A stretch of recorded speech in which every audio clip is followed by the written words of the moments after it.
കൊല്ലുന്നതിന് പകരം ദിയത്ത് കവത് എന്നൊക്കെ അറബിയിൽ പറയുന്ന ചില പ്രായശ്ചിത്തം ഉണ്ട്. അത് ചെയ്താൽ വിട്ടുകൊടുക്കാൻ കുടുംബങ്ങൾക്ക് അധികാരമുണ്ട് എന്ന് ഇസ്ലാം മതം നിർദ്ദേശിക്കുന്നു. ഇപ്പോൾ എല്ലാ ചാനലുകളിലും ചർച്ച നടക്കുന്ന ഒരു പ്രശ്നം, യഥാർത്ഥത്തിൽ ഞാൻ അതിൽ ഇടപെട്ടത് ഇസ്ലാം മതത്തിൽ കർമ്മശാസ്ത്രം ഉണ്ട്. ആ കർമ്മശാസ്ത്രത്തിൻ്റെ 4ാമത്തെ ഭാഗമാണ് ക്രിമിനൽ സംബന്ധമായ നിയമങ്ങൾ പഠിക്കുന്ന ജിനായാത്ത് എന്ന് പറയുന്നത്. ഞങ്ങൾ പള്ളി തരത്തിലും കിതാബ് പോകുന്ന കുട്ടികളൊക്കെ അത് പഠിച്ചുകൊണ്ടിരിക്കുന്നു. ഇബാദാത്ത്, മുനാക്കഹാത്ത് തുടങ്ങി പല ഇനങ്ങളും കർമ്മശാസ്ത്രങ്ങളിൽ പഠിക്കുമ്പോൾ തന്നെ ജിനായാത്ത് എന്ന് പറഞ്ഞാൽ ക്രിമിനൽ സംബന്ധമായ നിയമം. ആ നിയമം പഠിച്ചതുകൊണ്ട് ഇന്ത്യ രാജ്യത്ത് ജീവിക്കുമ്പോൾ ഇന്ത്യയിലെ ക്രിമിനൽ നിയമം കൈകാര്യം ചെയ്യുന്ന ആളുകളുമായി ബന്ധപ്പെടുകയല്ലാതെ ഒരിക്കലും നിയമം കയ്യിലെടുക്കുന്ന സ്വഭാവം നമ്മുടെ കുട്ടികൾക്ക് ഇല്ല.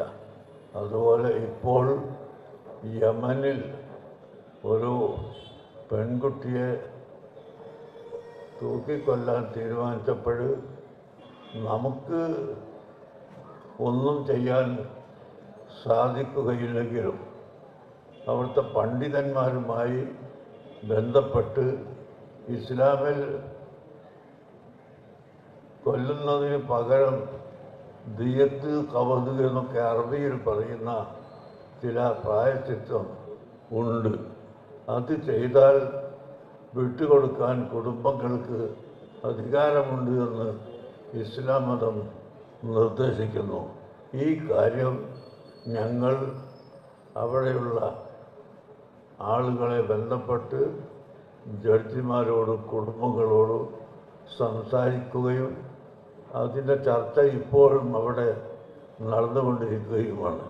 കുടുംബക്കാർ മുഴുവനും സമ്മതിക്കാതെ വിട്ടുകൊടുക്കാൻ കോടതിക്ക് അധികാരമില്ല.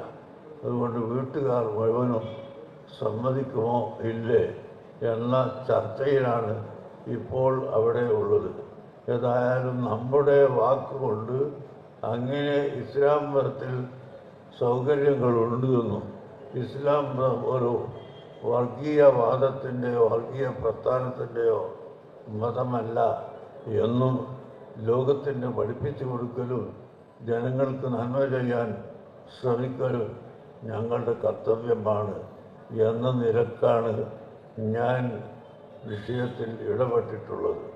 അതുകൊണ്ട് നാട്ടുകാരോടും പ്രവർത്തകരോട് പറയാനുള്ളത്, നമ്മുടെ ITI പോലുള്ള സ്ഥാപനങ്ങളിൽ നിങ്ങൾക്ക് നിങ്ങളെ കുട്ടികളെ പഠിപ്പിക്കാം.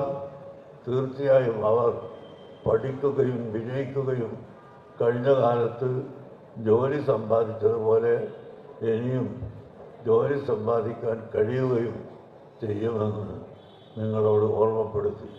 നമ്മുടെ രാജ്യത്ത് വിദ്യാഭ്യാസവും തൊഴിലുമുള്ള ആളുകളെ വളർത്തിയെടുക്കാൻ എല്ലാ ആളുകളും ശ്രമിച്ചാൽ തന്നെ ഒരളവോളം തൊഴിലില്ലായ്മ കൊണ്ടുണ്ടാകുന്ന കുഴപ്പങ്ങളും വിദ്യാഭ്യാസമില്ലായ്മ കൊണ്ടുണ്ടാകുന്ന കുഴപ്പങ്ങളും അവസാനിപ്പിക്കാനും സമാധാനം കൈവരുത്താനും നമുക്ക് സാധിക്കുമെന്ന് നിങ്ങളോട് ഓർമ്മപ്പെടുത്തി നിങ്ങളുടെ എല്ലാവരുടെയും സഹായവും സഹകരണവും തേടിക്കൊണ്ട് എൻ്റെ വാക്കുകൾ അവസാനിപ്പിക്കുന്നു.